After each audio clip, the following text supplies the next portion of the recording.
Catherine Bernardo, desidido na magiging Mrs. Richards. Nagwawagi na kaya si Alden Richards?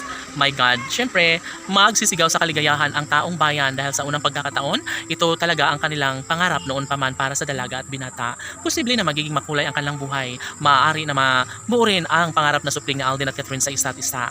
Nais ng taong bayan na sana nga ay hindi na magbabago pa ang isang magandang pagkakataon dahil sa totoo lang, bawat eksena sa kanilang pagmamahalan, mga negatibo o positibo ay kailangan na tanggapin ni Alden at Catherine.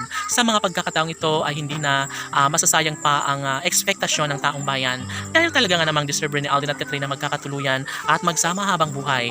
Panapatunayan ni Alden Richards na magkaroon ng habang buhay na kaligayahan at of course, iisa ang ninanais ng lahat kung tunay na magiging maligaya si Alden at Catherine ay dapat nilang pahalagahan at patunayan sa taong bayan kung gaano nga ba kahalaga sa kanilang mga puso ang pagmamahalang tunay ni Alden Richards at Catherine Bernardo.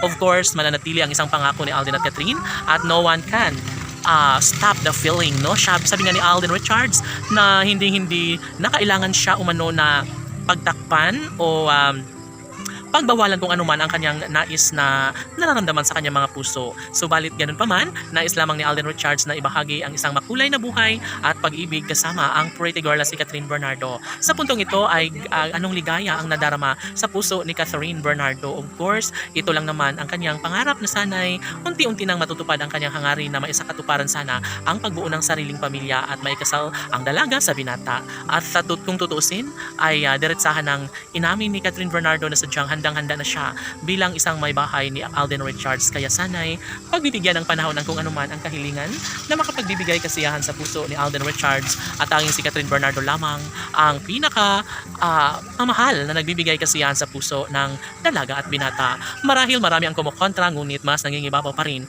ang isang magandang pagkakataon na sana'y hindi na magbabago pa si Alden at Catherine sa kanyang tunay na damdamin.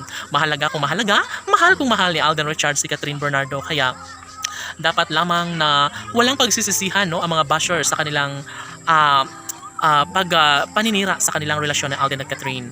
Hinggil dito, nais lamang ni Alden at Catherine na maipahayag at maibahagi sa taong bayan kung gaano kahalaga nila ang kanilang tunay na at wagas sa pagmamahalan sa isa't isa.